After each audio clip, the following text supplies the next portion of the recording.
ਦ Benipal show ਦੇਖਣ ਵਾਲੇ ਸਮੁੱਚੇ ਦਰਸ਼ਕਾਂ ਨੂੰ ਦਵਿੰਦਰ ਸਿੰਘ ਬੈਨੀਪਾਲ ਵੱਲੋਂ ਪਿਆਰ ਅਤੇ ਸਤਿਕਾਰ ਸਹਿਤ ਸਤਿ ਸ਼੍ਰੀ ਅਕਾਲ। ਅੱਜ ਦੇ ਇਸ ਪ੍ਰੋਗਰਾਮ ਵਿੱਚ ਤੁਹਾਡਾ ਸਭਨਾਂ ਦਾ ਨਿੱਘਾ ਸਵਾਗਤ। ਦੋਸਤੋ, ਆਓ ਜਿਹੜੀਆਂ ਕੁਝ ਖਬਰਾਂ ਨੇ ਜਿਨ੍ਹਾਂ ਨੂੰ ਆਧਾਰ ਬਣਾ ਕੇ ਗੱਲਬਾਤ ਕਰਨੀ ਹੈ, ਸਭ ਤੋਂ ਪਹਿਲਾਂ ਸੰਖੇਪ ਦੇ ਵਿੱਚ ਤੁਹਾਡੇ ਨਾਲ ਉਹ ਸਾਂਝੀਆਂ ਕਰਾਂ। ਡਾਕਟਰ ਮੂਰਤੀ ਅਮਰੀਕਾ ਵਿੱਚ ਸਰਜਨ ਜਨਰਲ ਵਜੋਂ ਨਿਯੁਕਤ। ਕਿਸਾਨ ਅੰਦੋਲਨ ਤੇਜ਼, ਸਰਕਾਰ ਵੱਲੋਂ ਭੇਜੀ ਤਜਵੀਜ਼ ਕੀਤੀ ਗਈ ਰੱਦ। ਤਜਵੀਜ਼ ਰੱਦ ਹੋਣ ਤੋਂ ਬਾਅਦ ਤੋਮਰ ਨੇ ਕੀਤੀ ਸ਼ਾਹ ਨਾਲ ਮੁਲਾਕਾਤ। ਵਿਰੋਧੀ ਤੇ ਰਾਸ਼ਟਰਪਤੀ ਨੂੰ ਮਿਲੀ ਕਾਨੂੰਨ ਰੱਦ ਕਰਵਾਉਣ ਦੀ ਕੀਤੀ ਮੰਗ। ਕਿਸਾਨਾਂ ਦੇ ਹੱਕ ਵਿੱਚ ਬੋਲੇ ਗਿਆਨੀ ਹਰਪ੍ਰੀਤ ਸਿੰਘ। ਜਬਰ ਜਨਾਹ ਕਰਨ ਵਾਲੇ ਨੂੰ ਮਿਲੇਗੀ ਹੁਣ ਮੌਤ ਦੀ ਸਜ਼ਾ। ਦੋਸਤੋ, ਇਹ ਕੁਝ ਖਬਰਾਂ ਨੇ ਜਿਨ੍ਹਾਂ ਦੇ ਉੱਤੇ ਵਿਸਥਾਰ ਨਾਲ ਗੱਲਬਾਤ ਕਰਨੀ ਹੈ। ਇਸ ਤੋਂ ਪਹਿਲਾਂ ਕਿ ਵਿਸਥਾਰ ਨਾਲ ਤਫਸੀਲ ਨਾਲ ਇਹਨਾਂ ਦੇ ਉੱਤੇ ਗੱਲਬਾਤ ਕੀਤੀ ਜਾਵੇ, ਜੇਕਰ ਹਾਲੇ ਤੱਕ ਤੁਸੀਂ ਆਪਣੇ ਇਸ ਚੈਨਲ ਨੂੰ ਸਬਸਕ੍ਰਾਈਬ ਨਹੀਂ ਕੀਤਾ, ਕਿਰਪਾ ਕਰਕੇ ਸਬਸਕ੍ਰਾਈਬ ਕਰਕੇ ਨੋਟੀਫਿਕੇਸ਼ਨ ਵਾਲੀ ਘੰਟੀ ਔਨ ਕਰ ਲੈਣੀ ਤਾਂ ਕਿ ਆਪਣੀ ਮੁਲਾਕਾਤ ਲਗਾਤਾਰ ਇਹ ਹੁੰਦੀ ਰਹੇ। ਆਓ ਫਿਰ ਅੱਜ ਦੀਆਂ ਖਬਰਾਂ ਵੱਲ ਨੂੰ ਰੁਖ ਕਰਦੇ ਹਾਂ ਕਿ ਕਿਹੜੀਆਂ ਉਹ ਵੱਡੀਆਂ ਖਬਰਾਂ ਨੇ ਜਿਹੜੀਆਂ ਸਾਡੇ ਧਿਆਨ ਦੀ ਮੰਗ ਕਰਦੀਆਂ ਨੇ। ਅਮਰੀਕਾ ਵਾਲੇ ਪਾਸੋਂ ਖਬਰ ਮਿਲ ਰਹੀ ਹੈ ਕਿ ਅਮਰੀਕਾ ਦੇ ਨਵੇਂ ਚੁਣੇ ਗਏ ਰਾਸ਼ਟਰਪਤੀ ਜੋ ਬਾਈਡਨ ਨੇ ਭਾਰਤੀ ਅਮਰੀਕੀ ਡਾਕਟਰ ਵਿਵੇਕ ਮੂਰਤੀ ਨੂੰ ਸਰਜਨ ਜਨਰਲ ਨਿਯੁਕਤ ਕਰ ਦਿੱਤਾ। ਬਾਈਡਨ ਨੇ ਵਿਸ਼ਵਾਸ ਪ੍ਰਗਟਾਇਆ ਕਿ ਮਸ਼ਹੂਰ ਭਾਰਤੀ ਅਮਰੀਕੀ ਡਾਕਟਰ ਕੋਵਿਡ-19 ਮਹਾਮਾਰੀ ਨਾਲ ਨਜਿੱਠਣ ਅਤੇ ਵਿਗਿਆਨ ਤੇ ਦਵਾਈ ਪ੍ਰਤੀ ਲੋਕਾਂ ਦੇ ਵਿਸ਼ਵਾਸ ਨੂੰ ਬਹਾਲ ਕਰਨ ਦੇ ਵਿੱਚ ਉਹਨਾਂ ਦੇ ਪ੍ਰਸ਼ਾਸਨ ਦੇ ਵਿੱਚ ਅਹਿਮ ਭੂਮਿਕਾ ਅਦਾ ਕਰਨਗੇ। ਡਾਕਟਰ ਮੂਰਤੀ 43 ਵਰ੍ਹਿਆਂ ਦੇ ਹੈ ਅਤੇ ਉਹ ਓਬਾਮਾ ਪ੍ਰਸ਼ਾਸਨ ਵਿੱਚ ਵੀ ਅਮਰੀਕਾ ਦੇ ਸਰਜਨ ਜਨਰਲ ਦੇ ਤੌਰ 'ਤੇ ਸੇਵਾਵਾਂ ਦੇ ਚੁੱਕੇ ਨੇ। ਜਦੋਂ ਰਾਸ਼ਟਰਪਤੀ ਟਰੰਪ ਚੁਣੇ ਗਏ ਸਨ ਤਾਂ ਉਹਨਾਂ ਤੋਂ ਬਾਅਦ ਅਚਾਨਕ ਉਹਨਾਂ ਨੇ ਆਪਣਾ ਅਹੁਦਾ ਤਿਆਗ ਦਿੱਤਾ ਸੀ। ਬਾਈਡਨ ਨੇ ਆਖਿਆ ਕਿ ਡਾਕਟਰ ਮੂਰਤੀ ਜਨਤਕ ਸਿਹਤ ਅਤੇ ਡਾਕਟਰੀ ਮਾਮਲਿਆਂ ਵਿੱਚ ਮੇਰੇ ਸਭ ਤੋਂ ਭਰੋਸੇਮੰਦ ਸਲਾਹਕਾਰ ਹੋਣਗੇ ਅਤੇ ਮੈਂ ਜਨਤਕ ਸੇਵਾ ਨੂੰ ਜਾਰੀ ਰੱਖਣ ਲਈ ਉਹਨਾਂ ਦਾ ਧੰਨਵਾਦੀ ਹਾਂ। ਉਹਨਾਂ ਇਹ ਵੀ ਕਿਹਾ ਕਿ ਆਪਣੇ ਪਹਿਲੇ ਕਾਰਜਕਾਲ ਵਿੱਚ ਉਹਨਾਂ ਨਸ਼ਾਖੋਰੀ ਅਤੇ ਮਾਨਸਿਕ ਸਿਹਤ ਵਰਗੇ ਸਭ ਤੋਂ ਵੱਡੇ ਮੁੱਦਿਆਂ ਨਾਲ ਨਜਿੱਠਣ ਵਿੱਚ ਸਾਡੀ ਸਹਾਇਤਾ ਕੀਤੀ ਸੀ। ਉਹ ਕਹਿੰਦੇ ਸਭ ਤੋਂ ਵੱਡੀ ਗੱਲ ਇਹ ਵੀ ਹੈ ਕਿ ਉਹ ਸੰਭਾਵਨਾਵਾਂ ਨਾਲ ਭਰਪੂਰ ਸਥਾਨ ਤੋਂ ਨੇ। ਇਸ ਦੇਸ਼ ਵਿੱਚ ਲੋਕਾਂ ਦੇ ਵਿਸ਼ਵਾਸ ਨੂੰ ਬਹਾਲ ਕਰਨ ਵਿੱਚ ਉਹਨਾਂ ਦੀ ਸਹਾਇਤਾ ਕਰਨਗੇ। ਉਹ ਭਾਰਤੀ ਪ੍ਰਵਾਸੀ ਪੁੱਤ ਨੇ, ਕਹਿੰਦੇ ਜਿਨ੍ਹਾਂ ਸੰਯੁਕਤ ਰਾਜ ਦੇ ਦਾਅਵੇ ਤੇ ਭਰੋਸਾ ਕਰਦਿਆਂ ਆਪਣੇ ਬੱਚਿਆਂ ਦਾ ਪਾਲਣ ਪੋਸ਼ਣ ਕੀਤਾ। ਦੱਸਣਾ ਬਣਦਾ ਕਿ ਡਾਕਟਰ ਮੂਰਤੀ ਇਸ ਤੋਂ ਪਹਿਲਾਂ ਸਾਲ 2014 ਤੋਂ 2017 ਤੱਕ ਇਸੇ ਹੀ ਅਹੁਦੇ 'ਤੇ ਸੇਵਾਵਾਂ ਨਿਭਾ ਚੁੱਕੇ ਨੇ ਅਤੇ ਇਸ ਸਮੇਂ ਸੱਤਾ ਦੇ ਤਬਾਦਲੇ ਸਮੇਂ ਬਾਈਡਨ ਕੋਵਿਡ-19 ਸਲਾਹਕਾਰੀ ਬੋਰਡ ਦੇ ਉਹ ਚੇਅਰਮੈਨ ਵੀ ਹਨ। ਸੋ ਆਪਣੇ ਆਪ ਦੇ ਵਿੱਚ ਉਹਨਾਂ ਦੀ ਇਸ ਨਿਯੁਕਤੀ ਦੇ ਉੱਤੇ ਭਾਰਤੀ ਭਾਈਚਾਰਾ ਮਾਣ ਮਹਿਸੂਸ ਕਰ ਰਿਹਾ ਅਤੇ ਅਮਰੀਕਾ ਦੇ ਵਿੱਚ ਇੱਕ ਬਹੁਤ ਵੱਡੀ ਨਿਯੁਕਤੀ ਹੋਈ ਹੈ। ਸੋ ਹੁਣ ਅਗਲੀ ਖਬਰ, ਕਿਸਾਨ ਅੰਦੋਲਨ ਦੇ ਨਾਲ ਸੰਬੰਧਿਤ ਖਬਰ ਤੇ ਜਾਣ ਤੋਂ ਪਹਿਲਾਂ ਅੱਜ ਕੈਨੇਡਾ ਸਰਕਾਰ ਨੇ ਐਲਾਨ ਕਰ ਦਿੱਤਾ ਹੈ ਕਿ ਉਹਨਾਂ ਨੂੰ ਇਸ ਮਹੀਨੇ ਦੇ ਅਖੀਰ ਤੱਕ 2,49,000 ਕੋਵਿਡ-19 ਦੀ ਦਵਾਈ ਦੀਆਂ ਬੂੰਦਾਂ ਅਤੇ ਅਗਲੇ ਵਰ੍ਹੇ ਤੱਕ ਕਈ ਮਿਲੀਅਨ ਬੂੰਦਾਂ ਪਹੁੰਚਣ ਦੀ ਸੰਭਾਵਨਾ ਹੈ। ਸੋ ਕਹਿਣ ਦਾ ਭਾਵ, ਕੈਨੇਡਾ ਦੇ ਵਿੱਚ ਜਿਹੜੀ ਵਿਰੋਧੀ ਧਿਰ ਆਖ ਰਹੀ ਸੀ ਕਿ ਕੈਨੇਡਾ ਨੂੰ ਦਵਾਈ ਕਦੋਂ ਮਿਲੇਗੀ, ਉਹਦੇ ਉੱਤੋਂ ਅੱਜ ਸਰਕਾਰ ਨੇ ਪਰਦਾ ਚੁੱਕ ਦਿੱਤਾ ਕਿ ਦਵਾਈ ਮਿਲ ਗਈ ਹੈ। 2,49,000 ਦਵਾਈ ਦੇ ਜਿਹੜੇ ਬੂੰਦ ਨੇ ਉਹ ਇਸ ਮਹੀਨੇ ਦੇ ਅਖੀਰ ਤੱਕ ਤੇ ਬਾਕੀ ਅਗਲੇ ਸਾਲ ਆ ਜਾਣਗੇ। ਇਹਦੇ ਨਾਲ ਹੀ ਬੈਂਕ ਆਫ ਕੈਨੇਡਾ ਨੇ ਅੱਜ ਇੱਕ ਵਾਰ ਫਿਰ ਤੋਂ ਐਲਾਨ ਕੀਤਾ ਕਿ ਪਹਿਲਾ ਹੀ ਰੇਟ ਉਹਨਾਂ ਨੇ ਬਰਕਰਾਰ ਰੱਖਿਆ 0.25 ਦੇ ਉੱਤੇ। ਕੈਨੇਡਾ ਦੇ ਵਿੱਚ ਉਹੀ ਰੇਟ ਬਰਕਰਾਰ ਹੈ। ਹੁਣ ਚੱਲਦੇ ਹਾਂ ਕਿਸਾਨ ਅੰਦੋਲਨ 'ਤੇ। ਖੇਤੀ ਸੁਧਾਰ ਦੇ ਕਾਨੂੰਨਾਂ ਨੂੰ ਰੱਦ ਕਰਨ ਅਤੇ ਘੱਟੋ ਘੱਟ ਸਮਰਥਨ ਮੁੱਲ ਦੀ ਗਰੰਟੀ ਦੇਣ ਦਾ ਕਾਨੂੰਨ ਬਣਾਉਣ ਦੀ ਮੰਗ 'ਤੇ ਅੜੇ ਹੋਏ ਨੇ ਕਿਸਾਨ। ਕਿਸਾਨਾਂ ਨੇ ਸਰਕਾਰ ਦੀਆਂ ਸੋਧ ਤਜਵੀਜ਼ਾਂ ਨੂੰ ਮੁੱਢੋਂ ਹੀ ਖਾਰਜ ਕਰ ਦਿੱਤਾ ਹੈ। ਉਹਨਾਂ ਆਪਣੀਆਂ ਮੰਗਾਂ ਦੇ ਮੰਨੇ ਜਾਣ ਤੱਕ ਅੰਦੋਲਨ ਨੂੰ ਹੋਰ ਭਖਾਉਣ, ਹੋਰ ਤੇਜ਼ ਕਰਨ ਦਾ ਐਲਾਨ ਵੀ ਕਰ ਦਿੱਤਾ ਹੈ। ਸਰਕਾਰ ਦੀਆਂ ਸੋਧਾਂ ਵਾਲੀਆਂ ਤਜਵੀਜ਼ਾਂ 'ਤੇ ਕਿਸਾਨ ਮੋਰਚੇ ਦੇ ਫੈਸਲੇ ਨੂੰ ਲੈ ਕੇ ਅੱਜ ਲਗਭਗ ਸਾਰਾ ਦਿਨ ਗਹਿਮਾ ਗਹਿਮੀ ਵਾਲਾ ਮਾਹੌਲ ਰਿਹਾ। ਕਿਸਾਨਾਂ ਦੇ ਸਮਰਥਨ ਦੇ ਵਿੱਚ ਵਿਰੋਧੀ ਪਾਰਟੀਆਂ ਨੇ ਵੀ ਰਾਸ਼ਟਰਪਤੀ ਨਾਲ ਮੁਲਾਕਾਤ ਕਰਕੇ ਖੇਤੀ ਕਾਨੂੰਨਾਂ ਨੂੰ ਰੱਦ ਕਰਨ ਦੀ ਮੰਗ ਕੀਤੀ ਹੈ। MSP ਤੇ ਸਰਕਾਰ ਲਿਖਤੀ ਭਰੋਸਾ ਦੇਣ ਨੂੰ ਵੀ ਭਾਵੇਂ ਤਿਆਰ ਹੋ ਗਈ ਹੈ। ਕਿਸਾਨਾਂ ਦੇ ਸਭ ਤੋਂ ਵੱਡੇ ਖਦਸ਼ੇ कि MSP ਦੇ ਸਮਾਪਤ ਹੋਣ ਨੂੰ ਲੈ ਕੇ ਸਰਕਾਰ ਨੇ ਆਪਣੀ ਸੋਧ ਤਜਵੀਜ਼ ਦੇ ਵਿੱਚ ਜ਼ੋਰ ਦੇ ਕੇ ਕਿਹਾ ਕਿ ਕੇਂਦਰ ਸਰਕਾਰ MSP ਦੀ ਮੌਜੂਦਾ ਸਰਕਾਰੀ ਖਰੀਦ ਪ੍ਰਣਾਲੀ ਸੰਬੰਧੀ ਲਿਖਤੀ ਭਰੋਸਾ ਦੇਣ ਲਈ ਤਿਆਰ ਹੈ, ਪਰ ਬਿਜਲੀ ਸੋਧ ਬਿੱਲ 'ਚ ਕਿਸੇ ਤਰ੍ਹਾਂ ਦਾ ਵੀ ਸਰਕਾਰ ਵੱਲੋਂ ਬਦਲਾਅ ਕਰਨ ਤੋਂ ਇਨਕਾਰ ਕੀਤਾ ਗਿਆ, ਜਦ ਕਿ ਤਿੰਨੇ ਕਾਨੂੰਨਾਂ ਵਿੱਚ ਕਿਸਾਨਾਂ ਦੇ ਇਤਰਾਜ਼ ਵਾਲੀਆਂ ਮਦਾਂ ਤੇ ਸੋਧ ਵਾਸਤੇ ਸਰਕਾਰ ਸਹਿਮਤ ਹੋ ਗਈ। ਕੇਂਦਰੀ ਗ੍ਰਹਿ ਮੰਤਰੀ ਅਮਿਤ ਸ਼ਾਹ ਦੇ ਨਾਲ ਤੁਹਾਨੂੰ ਪਤਾ ਕਿ ਕੱਲ੍ਹ ਮੀਟਿੰਗ ਹੋਈ ਤੇ ਲਗਭਗ 2 ਘੰਟੇ ਗੱਲਬਾਤ ਹੁੰਦੀ ਰਹੀ ਸੀ ਤੇ ਉਹਦੇ ਤੇ ਇੱਕ ਸਹਿਮਤੀ ਬਣੀ ਸੀ ਕਿ ਕਿਸਾਨ ਆਗੂਆਂ ਤੱਕ ਬੁੱਧਵਾਰ ਦੁਪਹਿਰ ਤੱਕ ਇੱਕ ਸੋਧ ਤਜਵੀਜ਼ ਭੇਜੀ ਜਾਏਗੀ। ਇਹ ਤਜਵੀਜ਼ ਜਿਹੜੀ ਭੇਜੀ ਗਈ ਸੀ, ਇਸ ਤਜਵੀਜ਼ ਨੂੰ ਰੱਦ ਕਰ ਦਿੱਤਾ ਗਿਆ। ਅਸਲ ਦੇ ਵਿੱਚ ਤਜਵੀਜ਼ ਵਿੱਚ ਉਹਨਾਂ ਵਿਵਾਦਮਈ ਨੁਕਤਿਆਂ ਨੂੰ ਸੋਧਣ ਦੀ ਉਹ ਗੱਲ ਆਖੀ ਗਈ ਜਿਨ੍ਹਾਂ ਨੂੰ ਪਿਛਲੀਆਂ 5 ਗੇੜ ਦੀਆਂ ਮੀਟਿੰਗਾਂ ਦੇ ਵਿੱਚ ਵੀ ਵਿਚਾਰਿਆ ਗਿਆ ਸੀ ਅਤੇ ਉਹਦੇ ਤੋਂ ਪਹਿਲਾਂ ਲਗਭਗ 2-2.5 ਮਹੀਨੇ ਪੰਜਾਬ ਦੇ ਵਿੱਚ ਵੀ ਕਿਸਾਨ ਅੰਦੋਲਨ ਕਰਦੇ ਰਹੇ, ਪਰ ਸੰਯੁਕਤ ਕਿਸਾਨ ਮੋਰਚੇ ਦੀ ਮੀਟਿੰਗ ਵਿੱਚ ਇਸ ਨੂੰ ਮੁੱਢੋਂ ਖਾਰਜ ਕਰ ਦਿੱਤਾ ਗਿਆ। ਕਿਸਾਨ ਆਗੂਆਂ ਨੇ ਇਹਨਾਂ ਸੋਧਾਂ ਦੀ ਥਾਂ ਇਹਨਾਂ ਕਾਨੂੰਨਾਂ ਨੂੰ ਖਤਮ ਕਰਨ ਵਾਲੀ ਆਪਣੀ ਪੁਰਾਣੀ ਜ਼ਿੱਦ ਉਹੀ ਦੁਹਰਾਈ ਅਤੇ ਉਹੀ ਮੰਗਾਂ ਮੰਨੇ ਜਾਣ ਤੱਕ ਇਸ ਅੰਦੋਲਨ ਤੇ ਅੜੇ ਰਹਿਣ ਦਾ ਐਲਾਨ ਕੀਤਾ। ਉਹਨਾਂ ਕਿਹਾ ਕਿ ਉਹ ਇਸ ਨੂੰ ਨਹੀਂ ਮੰਨਣਗੇ, ਇਸ ਦੀ ਥਾਂ ਤਿੰਨੇ ਕਾਨੂੰਨ ਰੱਦ ਕੀਤੇ ਜਾਣ, ਘੱਟੋ ਘੱਟ ਸਮਰਥਨ ਮੁੱਲ ਦੀ ਗਰੰਟੀ ਵਾਲਾ ਕਾਨੂੰਨ ਲਿਆਂਦਾ ਜਾਵੇ, ਜਦ ਕਿ ਬੀਤੀ ਰਾਤ ਅਮਿਤ ਸ਼ਾਹ ਸਾਹਮਣੇ ਜਿਸ ਅੰਦਾਜ਼ ਵਿੱਚ ਕਿਸਾਨਾਂ ਨੇ ਵਿਵਾਦਮਈ ਨੁਕਤਿਆਂ ਤੇ ਵਿਚਾਰ ਕਰਨ ਦੀ ਹਾਮੀ ਭਰੀ ਸੀ, ਉਸ ਨੂੰ ਉਹਨਾਂ ਨੇ ਸਿਰੇ ਤੋਂ ਖਾਰਜ ਕਰ ਦਿੱਤਾ ਤੇ ਆਪਣੀ ਪੁਰਾਣੀ ਮੰਗ ਉਹਨਾਂ ਨੇ ਬਰਕਰਾਰ ਰੱਖੀ ਹੈ ਅਤੇ ਸਿਰਫ ਮੰਗ ਹੀ ਬਰਕਰਾਰ ਨਹੀਂ ਰੱਖੀ। ਇਸ ਤਜਵੀਜ਼ ਨੂੰ ਰੱਦ ਕਰਨ ਤੋਂ ਬਾਅਦ ਉਹ ਕਹਿੰਦੇ ਹੁਣ ਅਸੀਂ ਅੰਦੋਲਨ ਕਰਾਂਗੇ ਤਿੱਖਾ, ਦੇਸ਼ ਪੱਧਰੀ ਪੂਰੇ ਭਾਰਤ ਭਰ ਦੇ ਵਿੱਚ ਅਸੀਂ ਕਹਿੰਦੇ ਹੁਣ ਠੋਕਾਂਗੇ ਜਾਮ। ਨਾਲ ਉਹਨਾਂ ਨੇ ਇਹ ਕਿਹਾ, ਕਹਿੰਦੇ ਦਿੱਲੀ ਨੂੰ 4 ਚਫੇਰਿਓਂ ਪਹਿਲਾਂ ਤਾਂ ਅਸੀਂ ਘੇਰਿਆ ਸੀ, ਬਹੁਤ ਸਾਰੇ ਰਸਤੇ ਖੁੱਲ੍ਹੇ ਸਨ, ਪਰ ਹੁਣ ਇਹ ਬੰਦ ਕੀਤੇ ਜਾਣਗੇ। ਉਹਨਾਂ ਨੇ ਆਪਣੇ ਐਲਾਨੇ ਪ੍ਰੋਗਰਾਮ ਦੇ ਵਿੱਚ ਦਿੱਲੀ ਨੂੰ ਜੋੜਨ ਵਾਲੇ ਸਾਰੇ ਰਾਸ਼ਟਰੀ ਰਾਜਮਾਰਗ, ਦਿੱਲੀ ਤੋਂ ਜੈਪੁਰ, ਦਿੱਲੀ ਤੋਂ ਆਗਰਾ ਤੇ ਦਿੱਲੀ ਤੋਂ ਲਖਨਊ ਆਉਣ ਜਾਣ ਵਾਲੀਆਂ ਸੜਕਾਂ ਰੋਕ ਕੇ ਜਾਣ ਦਾ ਐਲਾਨ ਕਰ ਦਿੱਤਾ ਹੈ। ਟੋਲ ਪਲਾਜ਼ੇ ਕਹਿੰਦੇ ਪੂਰੇ ਖੋਲ੍ਹ ਦਿੱਤੇ ਜਾਣਗੇ। 14 ਦਸੰਬਰ ਨੂੰ ਸਮੁੱਚੇ ਭਾਰਤ ਵਿੱਚ ਜ਼ਿਲ੍ਹਾ ਅਤੇ ਸੂਬਾ ਪੱਧਰ ਤੇ ਧਰਨੇ ਰੋਸ ਮੁਜ਼ਾਹਰੇ ਕਰਨ ਦਾ ਐਲਾਨ ਕਰ ਦਿੱਤਾ ਹੈ। ਭਾਜਪਾ ਆਗੂਆਂ ਅਤੇ ਉਹਨਾਂ ਦੇ ਦਫ਼ਤਰਾਂ ਦਾ ਘਿਰਾਓ ਕੀਤੇ ਜਾਣ ਦਾ ਐਲਾਨ ਕਰ ਦਿੱਤਾ ਹੈ ਅਤੇ ਸਰਕਾਰ ਨੇ ਇੱਕ 10 ਸੂਤਰੀ ਤਜਵੀਜ਼ ਭੇਜੀ ਸੀ। ਹੁਣ ਇਹ ਸਰਕਾਰ ਵੱਲੋਂ ਭੇਜੀ ਗਈ 10 ਸੂਤਰੀ ਸੋਧ ਤਜਵੀਜ਼ ਵਿੱਚ ਕਿਸਾਨ ਜਥੇਬੰਦੀਆਂ ਦੇ ਜ਼ਿਆਦਾਤਰ ਭਾਵੇਂ ਇਤਰਾਜ਼ ਸਰਕਾਰ ਵੱਲੋਂ ਉਹਨਾਂ ਨੂੰ ਲੱਗਦਾ ਸੀ ਕਿ ਇਸੇ ਦੂਰ ਕਰਨ ਦਾ ਯਤਨ ਕਰ ਲਿਆ। ਹਾਲਾਂਕਿ ਕੁਝ ਮੰਗਾਂ ਨੂੰ ਸਵੀਕਾਰ ਕਰਨ ਤੋਂ ਸਰਕਾਰ ਨੇ ਸਿੱਧਾ ਇਨਕਾਰ ਕਰ ਦਿੱਤਾ। ਇਸ ਵਿੱਚ ਕਿਸਾਨਾਂ ਦੇ ਬਿਜਲੀ ਬਿੱਲਾਂ ਦੇ ਭੁਗਤਾਨ ਵੀ ਮੌਜੂਦਾ ਵਿਵਸਥਾ ਵਿੱਚ ਕੋਈ ਤਬਦੀਲੀ ਜਾਂ ਸੋਧ ਨਾ ਕਰਨ ਦੀ ਗੱਲ ਆਖੀ ਗਈ। ਕਿਸਾਨ ਪਰਾਲੀ ਸਾੜਨ ਤੇ ਜੁਰਮਾਨਾ ਤੇ ਅਪਰਾਧਿਕ ਕਾਰਵਾਈ ਨੂੰ ਸਮਾਪਤ ਕਰਵਾਉਣ ਤੇ ਵੀ ਜ਼ੋਰ ਦੇ ਰਹੇ ਨੇ, ਜਿਸ ਤੇ ਸਰਕਾਰ ਵਿਚਾਰ ਕਰਨ ਵਾਸਤੇ ਰਾਜ਼ੀ ਦੱਸੀ ਗਈ ਹੈ। ਇਹਨਾਂ ਤਜਵੀਜ਼ਾਂ ਤੋਂ ਇਲਾਵਾ ਤਿੰਨੇ ਖੇਤੀ ਕਾਨੂੰਨਾਂ ਦੇ ਵਿੱਚ ਸੋਧ ਨੂੰ ਲੈ ਕੇ ਸਰਕਾਰ ਤਿਆਰ ਹੋ ਗਈ ਸੀ। ਇਸ ਲਈ 8 ਨੁਕਤੇ ਪਹਿਚਾਣੇ ਗਏ ਸਨ। ਖੇਤੀ ਸੁਧਾਰ ਦੇ ਕਾਨੂੰਨ ਨੂੰ ਰੱਦ ਕਰਨ ਅਤੇ MSP ਦੀ ਗਰੰਟੀ ਦੇਣ ਦਾ ਕਾਨੂੰਨ ਬਣਾਉਣ ਦੀ ਦੂਸਰੇ ਪਾਸੇ ਕਿਸਾਨ ਆਗੂ ਅਤੇ ਸਾਰੇ ਕਿਸਾਨ ਅੜੇ ਹੋਏ ਨੇ। ਹੁਣ ਜਦੋਂ ਆਹ ਸੋਧ ਤਜਵੀਜ਼ ਆ ਗਈ, ਇਹਨੂੰ ਤਾਂ ਖਾਰਜ ਕਰ ਦਿੱਤਾ ਤੇ ਆਪਣੀਆਂ ਮੰਗਾਂ ਮੰਨੇ ਜਾਣ ਤੱਕ ਅੰਦੋਲਨ ਨੂੰ ਰੋਜ਼ਾਨਾ ਤੇਜ਼ ਕਰਨ ਦਾ ਫੈਸਲਾ ਕਰ ਦਿੱਤਾ ਗਿਆ। ਸਰਕਾਰ ਦੇ ਸੋਧ ਵਾਲੇ ਪ੍ਰਸਤਾਵਾਂ ਤੇ ਕਿਸਾਨ ਮੋਰਚੇ ਦੇ ਫੈਸਲੇ ਨੂੰ ਲੈ ਕੇ ਪੂਰਾ ਦਿਨ ਭਰ ਗਰਮੀ ਰਹੀ, ਮੀਟਿੰਗਾਂ ਦਾ ਦੌਰ ਜਾਰੀ ਰਿਹਾ ਤੇ ਇਸੇ ਦਰਮਿਆਨ ਕਿਸਾਨਾਂ ਦੇ ਸਮਰਥਨ ਵਿੱਚ ਵਿਰੋਧੀ ਪਾਰਟੀਆਂ ਰਾਸ਼ਟਰਪਤੀ ਨੂੰ ਮਿਲਣ ਵਾਸਤੇ ਪਹੁੰਚੀਆਂ ਅਤੇ ਮੰਗ ਕੀਤੀ ਕਿ ਇਹ ਕਾਨੂੰਨ ਕਾਹਲੀ ਵਿੱਚ ਪੇਸ਼ ਕੀਤਾ ਗਿਆ ਤੇ ਕਾਹਲੀ ਵਿੱਚ ਹੀ ਪਾਸ ਕੀਤਾ ਗਿਆ। ਇਸ ਤੋਂ ਪਹਿਲਾਂ ਸਰਕਾਰ ਪਹਿਲਾਂ ਹੀ ਸਾਫ਼ ਕਰ ਚੁੱਕੀ ਹੈ ਕਿ ਉਹ ਖੇਤੀ ਕਾਨੂੰਨਾਂ ਨੂੰ ਵਾਪਸ ਨਹੀਂ ਲਵੇਗੀ। ਹੁਣ ਇੱਕ ਪਾਸੇ ਸਰਕਾਰ ਆਖੀ ਜਾ ਰਹੀ ਹੈ ਕਿ ਅਸੀਂ ਇਹ ਕਿਸਾਨਾਂ ਦੇ ਹੱਕੀ ਕਾਨੂੰਨ ਲਿਆਂਦੇ ਆ, ਦੂਸਰੇ ਪਾਸੇ ਸਮੁੱਚਾ ਕਿਸਾਨ ਭਾਰਤ ਦਾ ਅੰਦੋਲਨ ਕਰ ਰਿਹਾ ਤੇ ਇਹਨਾਂ ਕਾਨੂੰਨਾਂ ਨੂੰ ਮੰਨਣ ਵਾਸਤੇ ਤਿਆਰ ਨਹੀਂ। ਫਿਰ ਸਰਕਾਰ ਨੂੰ ਕੋਈ ਨਾ ਕੋਈ ਤੇ ਰਸਤਾ ਲੱਭਣਾ ਪਏਗਾ। ਸਰਕਾਰ ਸ਼ਾਇਦ ਕੋਈ ਵਿੱਚ ਵਿਚਾਲੇ ਵਾਲਾ ਰਸਤਾ ਲੱਭਣਾ ਚਾਹੁੰਦੀ ਹੈ, ਖੇਤੀ ਕਾਨੂੰਨਾਂ ਵਿੱਚ ਸੋਧਾਂ ਹੀ ਕਰਨਾ ਚਾਹੁੰਦੀ ਹੈ, ਪਰ ਸਰਕਾਰ ਦੇ ਉਲਟ ਕਿਸਾਨ ਆਗੂ ਤੇ ਕਿਸਾਨ ਜਥੇਬੰਦੀਆਂ ਇਹਨਾਂ ਨੂੰ ਬਿਲਕੁਲ ਰੱਦ ਕਰਨਾ ਚਾਹੁੰਦੇ ਆ ਤੇ ਅਗਲੀ ਗੱਲਬਾਤ ਵਿੱਚ ਲੱਗਦਾ ਸੀ ਕਿ ਮਸਲਾ ਸੁਲਝ ਜਾਏਗਾ।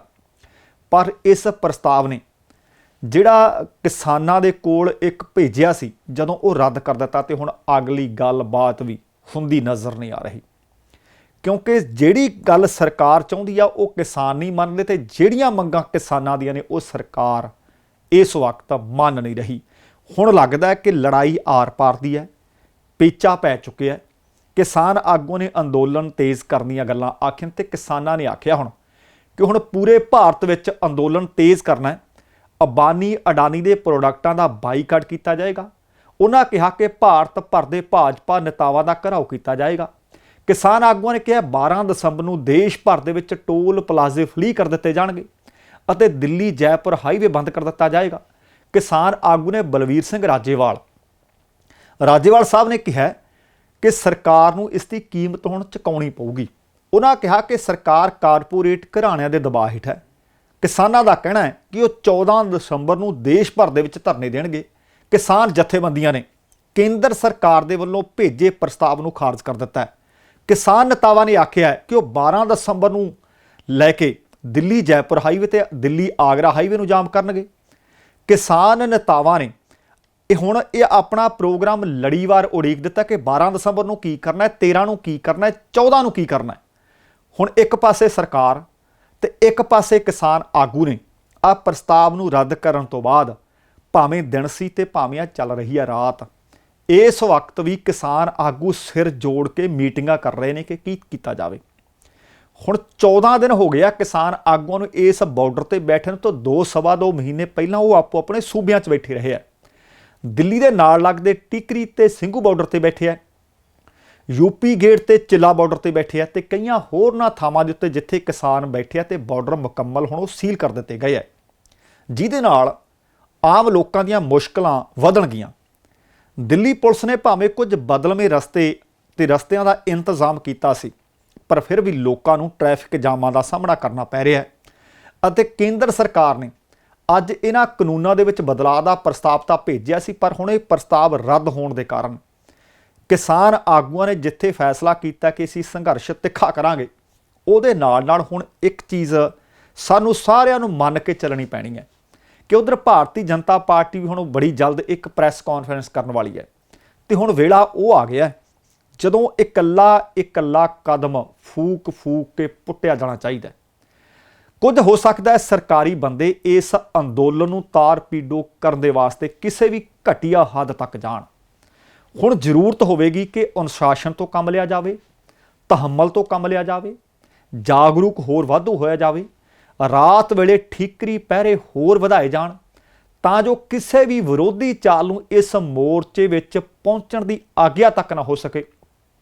ਇਸ ਮੋਰਚੇ ਨੂੰ ਜੇਕਰ ਕੋਈ ਫੇਲ ਕਰਨਾ ਚਾਹੁੰਦਾ ਹੋਵੇ, ਇਸ ਮੋਰਚੇ ਨੂੰ ਕੋਈ ਠੇਸ ਪਹੁੰਚਾਉਣੀ ਚਾਹੁੰਦਾ ਹੋਵੇ, ਉਸ ਨੂੰ ਦੂਰੋਂ ਪਹਿਚਾਣਿਆ ਜਾਵੇ ਅਤੇ ਇਹ ਸਾਬੋਤਾਜ ਨਾ ਹੋਣ ਦਿੱਤਾ ਜਾਵੇ, ਤਾਰ ਪੀੜੋ ਨਾ ਹੋਣ ਦਿੱਤਾ ਜਾਵੇ। ਕਿਉਂਕਿ ਹੁਣ ਖਬਰਾਂ ਮਿਲ ਰਹੀਆਂ ਨੇ ਕਿ ਇਸ ਤਜਵੀਜ਼ ਨੂੰ ਰੱਦ ਕਰਨ ਤੋਂ ਬਾਅਦ ਹਰਿਆਣੇ ਤੋਂ, ਪੰਜਾਬ ਤੋਂ ਤੇ ਹੋਰਨਾਂ ਸੂਬਿਆਂ ਤੋਂ ਵੱਡੀ ਗਿਣਤੀ ਵਿੱਚ ਕਿਸਾਨ ਅਤੇ ਕਿਸਾਨਾਂ ਨੂੰ ਸਹਿਯੋਗ ਕਰਨ ਵਾਲੇ ਲੋਕ ਵਹੀਰਾਂ ਘੱਤ ਚੁੱਕਿਆ ਦਿੱਲੀ ਵੱਲ ਨੂੰ। ਦਿੱਲੀ ਦੇ 4 ਚੁਫੇਰੇ ਇਕੱਠ ਲਗਾਤਾਰ ਵਧ ਰਿਹਾ ਹੈ। ਜਦੋਂ ਇਕੱਠ ਵਧ ਰਿਹਾ ਹੈ, ਸਰਕਾਰ ਵੱਲੋਂ ਭੇਜੀ ਤਜਵੀਜ਼ ਰੱਦ ਹੋ ਚੁੱਕੀ ਹੈ, ਕਿਸਾਨ ਆਗੂ ਨੇ ਸੰਘਰਸ਼ ਤਿੱਖੇ ਦਾ ਐਲਾਨ ਕਰ ਦਿੱਤਾ ਹੈ ਤੇ ਫਿਰ ਸਰਕਾਰ ਕਿਹੜਾ ਚੁੱਪ ਕਰਕੇ ਬੈਠੇਗੀ। ਸੋ ਕਹਿਣ ਦਾ ਭਾਵ ਕਿ ਹੁਣ ਵੇਲਾ ਉਹ ਆ ਗਿਆ ਜਦੋਂ ਕਿਸਾਨਾਂ ਨੇ ਆਰ ਪਾਰ ਦੀ ਲੜਾਈ ਦਾ ਐਲਾਨ ਕਰ ਦਿੱਤਾ ਤੇ ਫਿਰ ਇਸ ਲੜਾਈ ਨੂੰ ਇੰਨਾ ਸੁਖਾਲਾ ਵੀ ਨਹੀਂ ਲੜਿਆ ਜਾਣਾ। ਬਹੁਤ ਸਾਰੀਆਂ ਉੱਥੋਂ ਖਬਰਾਂ ਮਿਲ ਰਹੀਆਂ ਨੇ ਕਿ ਉੱਥੇ ਮਾਹੌਲ ਕਿਤੇ ਇਸ ਤਰ੍ਹਾਂ ਦਾ ਨਾ ਸਿਰਜ ਦਿੱਤਾ ਜਾਵੇ ਜਿਸ ਤਰ੍ਹਾਂ ਬੀਤੇ ਦਿਨੀ ਖਬਰਾਂ ਆ ਰਹੀਆਂ ਸੀ ਕਿ ਕੁਝ ਪੁਲਿਸ ਤੇ ਲੋਕ ਛੱਡੇ ਜਾ ਰਹੇ ਨੇ, ਕੁਝ ਲੜਕੀਆਂ ਛੱਡੀਆਂ ਜਾ ਰਹੀਆਂ ਨੇ ਅਤੇ ਕਈ ਕਿਸਾਨ ਅਣਭੋਲਪਣੇ ਦੇ ਵਿੱਚ ਆਹ ਦੇਖੋ ਜੀ ਸਾਨੂੰ ਅਫੀਮ ਭੇਜੀ ਹੈ, ਅਸੀਂ ਫਲਾਣੇ ਦਾ ਧੰਨਵਾਦ ਕਰਦੇ ਹਾਂ, ਅਸੀਂ ਹਰਿਆਣੇ ਵਾਲਿਆਂ ਦਾ ਧੰਨਵਾਦ ਕਰਦੇ ਹਾਂ। ਹੱਥ ਬੰਨ੍ਹ ਕੇ ਬੇਨਤੀ ਹੈ, ਪਹਿਲੀ ਗੱਲ ਤਾਂ ਇਸ ਤਰ੍ਹਾਂ ਦੀਆਂ ਚੀਜ਼ਾਂ ਉੱਥੇ ਪੁੱਜਦੀਆਂ ਨਾ ਕਰੋ।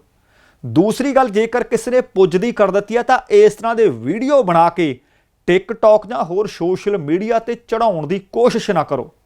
ਤੁਹਾਡੇ ਉੱਤੇ ਇਸ ਤਰ੍ਹਾਂ ਦੇ ਪਰਚੇ ਪਾਏ ਜਾ ਸਕਦੇ ਹੈ, ਤੁਹਾਡੇ ਉੱਤੋਂ ਤੁਹਾਨੂੰ ਇਸ ਤਰ੍ਹਾਂ ਦੇ ਕਾਨੂੰਨਾਂ ਅਧੀਨ ਕਾਬੂ ਕੀਤਾ ਜਾ ਸਕਦਾ ਹੈ ਤਾਂ ਕਿ ਜਿਹੜੇ ਲੋਕ ਵਹੀਰਾਂ ਘੱਤ ਕੇ ਦਿੱਲੀ ਵੱਲ ਨੂੰ ਆ ਸਕਦੇ ਹੈ ਉਹਨਾਂ ਨੂੰ ਡਰਾਇਆ ਜਾ ਸਕੇ, ਉਹਨਾਂ ਨੂੰ ਰਸਤਿਆਂ ਵਿੱਚੋਂ ਮੋੜਿਆ ਜਾ ਸਕੇ ਅਤੇ ਇੱਥੇ ਨੈਸ਼ਨਲ ਮੀਡੀਆ ਦੇ ਵਿੱਚ ਤੁਹਾਡਾ ਚਿਹਰਾ ਮੋਹਰਾ ਜਾਂ ਇਸ ਮੋਰਚੇ ਦਾ ਮੁਹਾਂਦਰਾ ਤਬਦੀਲ ਕਰਕੇ ਰੱਖ ਦਿੱਤਾ ਜਾਵੇ। ਅੱਜ ਅਮਰੀਕਾ ਵਾਲੇ ਪਾਸਿਓਂ ਵੀ ਕੁਝ ਕਾਂਗਰਸ ਮੈਂਬਰ ਨੇ, ਉਹਨਾਂ ਨੇ ਜਿਹੜੇ ਹਾਈ ਕਮਿਸ਼ਨਰ ਨੇ ਭਾਰਤ ਦੇ ਸੰਧੂ ਸਾਹਿਬ, ਤਰਨਜੀਤ ਸੰਧੂ ਅਮਰੀਕਾ ਵਿੱਚ, ਉਹਨਾਂ ਨੂੰ ਇੱਕ ਚਿੱਠੀ ਲਿਖੀ ਹੈ ਜਿਸ ਚਿੱਠੀ ਦੇ ਵਿੱਚ ਉਹਨਾਂ ਨੇ ਜ਼ਿਕਰ ਕੀਤਾ ਹੈ ਕਿ ਸ਼ਾਂਤਮਈ ਤਰੀਕੇ ਦੇ ਨਾਲ ਰੋਸ ਕਰਨਾ, ਆਪਣੀ ਆਜ਼ਾਦੀ ਦੇ ਨਾਲ ਆਵਾਜ਼ ਬੁਲੰਦ ਕਰਨੀ ਅਤੇ ਜੇਕਰ ਕੋਈ ਕਾਨੂੰਨ ਚੰਗਾ ਨਹੀਂ ਲੱਗਦਾ ਉਹਦੇ ਖਿਲਾਫ ਧਰਨੇ ਦੇਣੇ ਉਹਨਾਂ ਦਾ ਲੋਕਤੰਤਰਿਕ ਹੱਕ ਹੈ। ਇਹਦੇ ਉੱਤੇ ਡਾਕਾ ਨਾ ਮਾਰਿਆ ਜਾਵੇ। ਹੁਣ ਜਦੋਂ ਅਮਰੀਕਾ ਦਾ ਪ੍ਰਧਾਨ ਮੰਤਰੀ ਬੋਲਦਾ ਹੈ ਤੇ ਇੱਧਰ ਅਮਰੀਕਾ ਦੇ ਚੁਣੇ ਹੋਏ ਨੁਮਾਇੰਦੇ ਬੋਲਣ ਲੱਗਦੇ ਆ ਤੇ ਉਧਰ ਆਸਟ੍ਰੇਲੀਆ ਦੀ ਪਾਰਲੀਮੈਂਟ ਵਿੱਚ ਗੂੰਜ ਪੈਂਦੀ ਹੈ। ਉਧਰ ਕਈ ਦਰਜਨ ਬਰਤਾਨੀਆ ਦੇ ਚੁਣੇ ਹੋਏ ਮੈਂਬਰ ਪਾਰਲੀਮੈਂਟ ਇਸ ਕਾਨੂੰਨ ਦੇ ਖਿਲਾਫ ਅਤੇ ਕਿਸਾਨਾਂ ਦੇ ਹੱਕ ਵਿੱਚ ਖੜਦੇ ਆ। ਕੈਨੇਡਾ ਦੇ ਕਈ ਮੰਤਰੀ ਤੇ ਕਈ ਮੈਂਬਰ ਪਾਰਲੀਮੈਂਟ ਹੱਕ ਵਿੱਚ ਖੜਦੇ ਆ। ਫਿਰ ਕਿਤੇ ਨਾ ਕਿਤੇ ਸਰਕਾਰਾਂ ਦੇ ਸੀਨੇ 'ਚ ਦਰਦ ਤਾਂ ਹੁੰਦਾ ਹੋਣਾ। ਉਸ ਦਰਦ ਨੂੰ ਦੇਖਿਓ ਤੁਹਾਡੇ ਉੱਤੇ ਕੋਈ ਨਜ਼ਲਾ ਬਣ ਕੇ ਝੜ ਨਾ ਜਾਵੇ। ਸੋ ਇਸ ਚੀਜ਼ ਨੂੰ ਬਹੁਤ ਧਿਆਨ ਦੇ ਨਾਲ ਵਾਚਣ ਦੀ ਜ਼ਰੂਰਤ ਹੈ ਤੇ ਕਦਮ ਫੂਕ ਕੇ ਰੱਖਣ ਦੀ ਜ਼ਰੂਰਤ ਹੈ। ਤੇ ਜਦੋਂ ਹੁਣ ਇਹ ਤਜਵੀਜ਼ ਰੱਦ ਹੋ ਗਈ, ਕਿਉਂਕਿ ਸਰਕਾਰ ਨੂੰ ਲੱਗਦਾ ਸੀ ਕਿ ਸਾਡੀ ਭੇਜੀ ਤਜਵੀਜ਼ ਸ਼ਾਇਦ ਕਿਸਾਨ ਧਿਰਾਂ ਮੰਨ ਲੈਣਗੀਆਂ। ਜਦੋਂ ਤਜਵੀਜ਼ ਰੱਦ ਕੀਤੀ ਗਈ ਤੇ ਉਹ ਤੋਂ ਬਾਅਦ ਖਬਰ ਮਿਲ ਰਹੀ ਹੈ ਕਿ ਕੇਂਦਰੀ ਖੇਤੀਬਾੜੀ ਮੰਤਰੀ ਨਰਿੰਦਰ ਤੋਮਰ ਅਗਲੇਰੀ ਰਣਨੀਤੀ ਘੜਨ ਦੇ ਵਾਸਤੇ ਉਸੇ ਵਕਤ ਗ੍ਰਹਿ ਮੰਤਰੀ ਅਮਿਤ ਸ਼ਾਹ ਨਾਲ ਮੁਲਾਕਾਤ ਕਰਨ ਵਾਸਤੇ ਪਹੁੰਚੇ। ਸੂਤਰਾਂ ਦੀ ਮੰਨੀਏ ਤਾਂ ਖੇਤੀਬਾੜੀ ਮੰਤਰੀ ਤੋਮਰ ਨੇ ਗ੍ਰਹਿ ਮੰਤਰੀ ਨਾਲ ਕਿਸਾਨਾਂ ਤੇ ਵਿਚਾਲੇ ਜਿਹੜਾ ਇਸ ਵਕਤ ਅਣਬਣ ਦੀ ਸਥਿਤੀ ਬਣ ਗਈ ਹੈ, ਇੱਕ ਜਮੂਦ ਜਿਹਾ ਬਣ ਗਿਆ, ਇਸ ਨੂੰ ਤੋੜਨ ਦੇ ਸੰਭਾਵੀ ਢੰਗ ਤਰੀਕਿਆਂ ਤੇ ਚਰਚਾ ਕੀਤੀ ਹੈ। ਤੇ ਇਸ ਮੀਟਿੰਗ ਦੇ ਵਿੱਚ ਇਸ ਮੌਕੇ ਰੇਲ ਅਤੇ ਵਪਾਰ ਮੰਤਰੀ ਪਿਊਸ਼ ਗੋਇਲ ਵੀ ਮੌਜੂਦ ਸਨ। ਤਿੰਨੋਂ ਮੰਤਰੀਆਂ ਦੀ ਉੱਚ ਪੱਧਰੀ ਮੀਟਿੰਗ ਇਸ ਪ੍ਰਸਤਾਵ ਨੂੰ ਰੱਦ ਕਰਨ ਤੋਂ ਬਾਅਦ ਹੋਈ ਹੈ। ਤੇ ਦੂਸਰੇ ਪਾਸੇ ਖਬਰ ਇਹ ਮਿਲ ਰਹੀ ਸੀ, ਤੁਹਾਡੇ ਨਾਲ ਕੱਲ੍ਹ ਵੀ ਖਬਰ ਸਾਂਝੀ ਕੀਤੀ ਸੀ ਕਿ ਵਿਰੋਧੀ ਧਿਰਾਂ ਵੀ ਇਕਜੁੱਟ ਹੋ ਗਈਆਂ ਨੇ। ਸਰਕਾਰ ਜਿੱਥੇ ਕਿਸਾਨਾਂ ਨੂੰ ਇਸ ਵਕਤ ਕੋਈ ਕੁਝ ਦੇਣ ਲਈ ਤਿਆਰ ਨਹੀਂ, ਦੂਸਰੇ ਪਾਸੇ ਸਾਰੀਆਂ ਵਿਰੋਧੀ ਧਿਰਾਂ ਇੱਕਮਿਕ ਹੋ ਗਈਆਂ ਨੇ। ਇਸ ਅੰਦੋਲਨ ਨੂੰ ਆਪਣੀ ਮੁਕੰਮਲ ਹਮਾਇਤ ਦੁਹਰਾਉਂਦੇ ਹੋਏ ਉਹ ਰਾਸ਼ਟਰਪਤੀ ਰਾਮਨਾਥ ਕੋਵਿੰਦ ਨੂੰ ਮਿਲਣ ਗਏ ਤੇ ਮੁਲਾਕਾਤ ਕੀਤੀ ਤੇ ਤਿੰਨੇ ਖੇਤੀ ਕਾਨੂੰਨਾਂ ਨੂੰ ਮੁੱਢੋਂ ਰੱਦ ਕਰਨ ਦੀ ਉਹਨਾਂ ਨੇ ਮੰਗ ਕੀਤੀ ਹੈ। ਕਾਂਗਰਸ ਦੇ ਸਾਬਕਾ ਪ੍ਰਧਾਨ ਰਾਹੁਲ ਗਾਂਧੀ ਦੀ ਅਗਵਾਈ ਦੇ ਵਿੱਚ 5 ਵਿਰੋਧੀ ਨੇਤਾਵਾਂ ਦੇ ਵਫਦ ਨੇ ਰਾਸ਼ਟਰਪਤੀ ਰਾਮਨਾਥ ਕੋਵਿੰਦ ਨੂੰ ਕਿਹਾ ਕਿ ਸਰਕਾਰ ਨੇ ਹਫੜਾ ਦਫੜੀ ਦੇ ਵਿੱਚ ਬਿਨਾਂ ਬਹਿਸ ਦੇ ਖੇਤੀ ਕਾਨੂੰਨ ਪਾਸ ਕਰਵਾਏ ਨੇ, ਜਿਸ ਦੇ ਗੰਭੀਰ ਨਤੀਜੇ ਤੁਹਾਡੇ ਸਾਹਮਣੇ ਆ ਕਿ ਕਿਸਾਨ ਪਰੇਸ਼ਾਨ ਹੋ ਕੇ ਸੜਕਾਂ ਤੇ ਉਤਰਿਆ ਤੇ ਆ ਕੇ ਉਹਨਾਂ ਦਿੱਲੀ ਨੂੰ ਘੇਰਾ ਪਾ ਲਿਆ ਤੇ ਮਜਬੂਰ ਹੋਏ ਬੈਠੇ ਆ। ਕਿਸਾਨ ਸੰਗਠਨਾਂ ਦੇ ਵੱਲੋਂ ਸਰਕਾਰ ਦੀ ਤਜਵੀਜ਼ ਠੁਕਰਾਉਣ ਦੇ ਰੁਖ ਨੂੰ ਸਹੀ ਵੀ ਠਹਿਰਾਇਆ ਉਹਨਾਂ ਨੇ ਅਤੇ ਆਖਿਆ ਕਿ ਵਿਰੋਧੀ ਪਾਰਟੀਆਂ ਨੇ ਸਾਫ਼ ਆਖ ਦਿੱਤਾ ਹੈ ਕਿ ਇਸ ਮੋੜ ਤੇ ਸਰਕਾਰ ਦੀ ਘੇਰਾਬੰਦੀ ਵਿੱਚ ਢਿੱਲ ਦਿੱਤੀ ਗਈ ਤਾਂ ਖੇਤੀ ਖੇਤਰ ਪੂਰੀ ਤਰ੍ਹਾਂ ਕਾਰਪੋਰੇਟ ਦੇ ਕਬਜ਼ੇ ਵਿੱਚ ਚਲਾ ਜਾਏਗਾ। ਵਿਰੋਧੀ ਧਿਰ ਦੀ ਮੰਗ ਨੂੰ ਲੈ ਕੇ ਰਾਹੁਲ ਗਾਂਧੀ ਦੇ ਨਾਲ ਐਨਸੀਪੀ ਨੇਤਾ ਸ਼ਰਦ ਪਵਾਰ, ਸੀਪੀਐਮ ਦੇ ਸੀਤਾਰਾਮ ਯੈਚੁਰੀ, ਡੀਐਮਕੇ ਨੇਤਾ ਇਲਾਨ ਗੋਵਨ ਅਤੇ ਸੀਪੀਆਈ ਦੇ ਡੀ ਰਾਜਾ ਨੇ ਉਚੇਚੇ ਤੌਰ ਤੇ ਬੀਤੀ ਸ਼ਾਮ ਰਾਸ਼ਟਰਪਤੀ ਰਾਮਨਾਥ ਕੋਵਿੰਦ ਦੇ ਨਾਲ ਮੁਲਾਕਾਤ ਕੀਤੀ ਹੈ ਅਤੇ ਇਹਨਾਂ ਵਿਰੋਧੀ ਪਾਰਟੀਆਂ ਦੇ ਆਗੂਆਂ ਵੱਲੋਂ ਇੱਕ ਸਾਂਝਾ ਮੰਗ ਪੱਤਰ ਦਿੱਤਾ ਗਿਆ ਜਿਹੜਾ ਰਾਸ਼ਟਰਪਤੀ ਨੂੰ ਸੌਂਪਿਆ ਗਿਆ ਤੇ ਇਸ ਦੇ ਵਿੱਚ 20 ਤੋਂ ਜ਼ਿਆਦਾ ਸਿਆਸੀ ਪਾਰਟੀਆਂ ਵੱਲੋਂ ਕਿਸਾਨ ਅੰਦੋਲਨ ਨੂੰ ਹਮਾਇਤ ਕਰਨ ਦਾ ਜ਼ਿਕਰ ਸੀ ਅਤੇ ਬਿੱਲ ਪਾਸ ਕਰਵਾਉਣ ਦੇ ਸਰਕਾਰ ਦੇ ਤਰੀਕੇ ਤੇ ਸਵਾਲ ਉਠਾਏ ਗਏ ਸਨ ਅਤੇ ਨਾਲ ਹੀ ਰਾਸ਼ਟਰਪਤੀ ਨੂੰ ਅਪੀਲ ਕੀਤੀ ਗਈ ਹੈ ਕਿ ਕਿਸਾਨ ਅਤੇ ਖੇਤੀ ਸੈਕਟਰ ਨੂੰ ਬਚਾਉਣ ਵਾਸਤੇ ਤਿੰਨੇ ਕਾਨੂੰਨਾਂ ਨੂੰ ਰੱਦ ਕਰਨਾ ਲਾਜ਼ਮੀ ਹੈ ਅਤੇ ਉਹ ਸਰਕਾਰ ਨੂੰ ਇਸ ਤਰ੍ਹਾਂ ਕਰਨ ਵਾਸਤੇ ਆਪਣੀ ਸਲਾਹ ਜ਼ਰੂਰ ਦੇਣ। ਇਹਦੇ ਤੋਂ ਬਾਅਦ ਜਦੋਂ ਉਹ ਮੁਲਾਕਾਤ ਕਰਕੇ ਵਾਪਸ ਪਹੁੰਚੇ ਤਾਂ ਰਾਹੁਲ ਗਾਂਧੀ ਨੇ ਪੱਤਰਕਾਰਾਂ ਨਾਲ ਗੱਲਬਾਤ ਕੀਤੀ ਕਿ ਜਿਸ ਤਰ੍ਹਾਂ ਕਿਸਾਨ ਇਸ ਵਕਤ ਬਦਹਾਲ ਹੋਏ ਬੈਠੇ ਨੇ, ਜਿਸ ਤਰ੍ਹਾਂ ਕਿਸਾਨ ਇਸ ਵਕਤ ਧਰਨੇ ਰੋਸ ਪ੍ਰਦਰਸ਼ਨ ਕਰ ਰਹੇ ਨੇ, ਬਿਨਾਂ ਬਹਿਸ ਦੇ ਕਾਹਲੀ ਦੇ ਵਿੱਚ ਪਾਸ ਕੀਤੇ ਗਏ ਖੇਤੀ ਕਾਨੂੰਨ ਉਹਨਾਂ ਦਾ ਅਪਮਾਨ ਕਰ ਰਹੇ ਨੇ। ਕਿਸਾਨਾਂ ਦਾ ਸਰਕਾਰ ਤੋਂ ਭਰੋਸਾ ਉੱਠ ਚੁੱਕਿਆ ਹੈ। ਲੱਖਾਂ ਦੀ ਗਿਣਤੀ ਦੇ ਵਿੱਚ ਕਿਸਾਨ ਅਹਿੰਸਕ ਤਰੀਕੇ ਨਾਲ, ਸ਼ਾਂਤਮਈ ਤਰੀਕੇ ਨਾਲ ਸੰਘਰਸ਼ ਕਰ ਰਹੇ ਨੇ।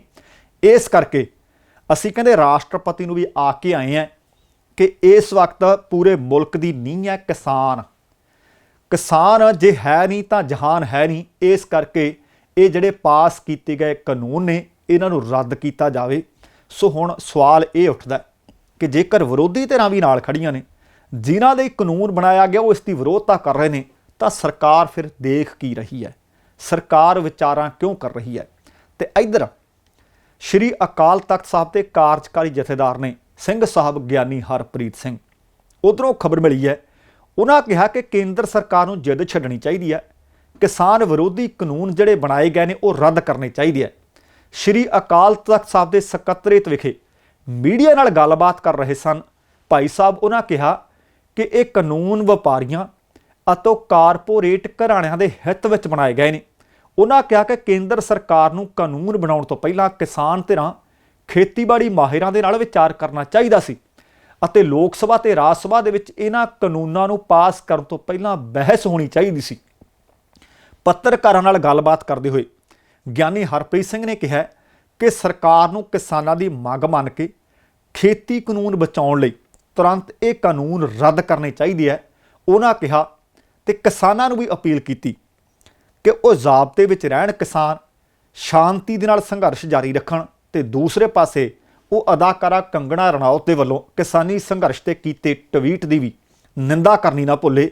ਅਤੇ ਨਾਲ ਹੀ ਜਥੇਦਾਰ ਸਾਹਿਬ ਨੇ ਕਿਹਾ ਕਿ ਸਾਡੀ ਸ਼੍ਰੀ ਅਕਾਲ ਤਖਤ ਸਾਹਿਬ ਤੇ ਅਰਦਾਸ ਹੈ ਕਿ ਕਿਸਾਨ ਆਪਣੇ ਸੰਘਰਸ਼ ਦੇ ਵਿੱਚ ਜਲਦ ਜਿੱਤ ਪ੍ਰਾਪਤ ਕਰਨ ਅਤੇ ਆਪੋ ਆਪਣੇ ਘਰਾਂ ਨੂੰ ਰਾਜੀ ਖੁਸ਼ ਪਰਤਣ। ਅਗਲੀ ਖਬਰ ਬੜੀ ਵੱਡੀ ਖਬਰ ਹੈ ਕਿ ਮਹਾਰਾਸ਼ਟਰ ਦੀ ਇੱਕ ਕੈਬਨਿਟ ਮੀਟਿੰਗ ਹੋਈ ਹੈ। ਕੈਬਨਿਟ ਮੀਟਿੰਗ ਦੇ ਵਿੱਚ ਅੱਜ ਸ਼ਕਤੀ ਐਕਟ ਦੇ ਮਸੌਦੇ ਨੂੰ ਕੈਬਨਿਟ ਨੇ ਮਨਜ਼ੂਰੀ ਦੇ ਦਿੱਤੀ ਹੈ। ਇਸ ਵਿੱਚ ਜਬਰ ਜਨਾਹ ਲਈ ਮੌਤ ਦੀ ਸਜ਼ਾ ਡਰਾਫਟ ਨੂੰ ਹੁਣ ਮਹਾਰਾਸ਼ਟਰ ਵਿਧਾਨ ਸਭਾ ਦੇ ਵਿੱਚ ਪੇਸ਼ ਕੀਤਾ ਜਾਣਾ ਹੈ। ਮਹਾਰਾਸ਼ਟਰ ਦੇ ਗ੍ਰਹਿ ਮੰਤਰੀ ਅਨਿਲ ਦੇਸ਼ਮੁਖ ਨੇ ਇਸ ਦੀ ਜਾਣਕਾਰੀ ਖੁਦ ਦਿੱਤੀ ਹੈ। ਅਨਿਲ ਦੇਸ਼ਮੁਖ ਨੇ ਕਿਹਾ ਕਿ ਅੱਜ ਅਸੀਂ ਸ਼ਕਤੀ ਐਕਟ ਤੇ ਚਰਚਾ ਕੀਤੀ ਅਤੇ ਇਹ ਐਕਟ ਬੀਬੀਆਂ ਅਤੇ ਬੱਚਿਆਂ ਦੀ ਸੁਰੱਖਿਆ ਲਈ ਹੈ। ਅਸੀਂ ਇਸ ਐਕਟ ਦੇ ਮਸੌਦੇ ਤੇ ਗੱਲਬਾਤ ਕਰਨ ਤੋਂ ਬਾਅਦ ਇਸ ਨਤੀਜੇ ਤੇ ਪਹੁੰਚੇ ਕਿ ਇਹਦਾ ਪੇਸ਼ ਕੀਤਾ ਜਾਣਾ ਤੇ ਪਾਸ ਕੀਤਾ ਜਾਣਾ ਲਾਜ਼ਮੀ ਹੈ। ਉਹ ਕਹਿੰਦੇ ਜਿਹੜੇ ਬੀਬੀਆਂ ਤੇ ਬੱਚਿਆਂ ਦੇ ਖਿਲਾਫ ਘਿਨਾਉਣੇ ਲੋਕ ਅਪਰਾਧ ਕਰਦੇ ਨੇ ਉਹਨਾਂ ਦੇ ਖਿਲਾਫ ਮੌਤ ਦੀ ਸਜ਼ਾ ਦਾ ਪ੍ਰਬੰਧ ਹੋਏਗਾ। ਕੈਬਨਿਟ ਨੇ ਮਸੌਦੇ ਨੂੰ ਮਨਜ਼ੂਰੀ ਦੇ ਦਿੱਤੀ ਹੈ ਤੇ ਹੁਣ ਵਿਧਾਨ ਸਭਾ ਵਿੱਚ ਪੇਸ਼ ਕੀਤਾ ਜਾਣਾ ਹੈ। ਇਸ ਐਕਟ ਦੇ ਵਿੱਚ ਵਿਸ਼ੇਸ਼ ਅਦਾਲਤਾਂ ਅਤੇ 15 ਦਿਨਾਂ ਦੇ ਵਿੱਚ ਚਾਰਜ ਸ਼ੀਟ ਦਾਖਲ ਕਰਨ ਦਾ ਪ੍ਰਬੰਧ ਹੈ। ਟ੍ਰਾਇਲ 30 ਦਿਨਾਂ ਦੇ ਵਿੱਚ ਕੀਤੇ ਜਾਣ ਦਾ ਪ੍ਰਬੰਧ ਹੈ। ਬੀਬੀ ਅਤੇ ਬਾਲ ਵਿਕਾਸ ਮੰਤਰੀ ਜਸ਼ੋਮਤੀ ਠਾਕੁਰ ਨੇ ਕਿਹਾ ਕਿ ਇਹ ਇੱਕ ਫੈਸਲਾ ਇਤਿਹਾਸਕ ਫੈਸਲਾ ਹੈ।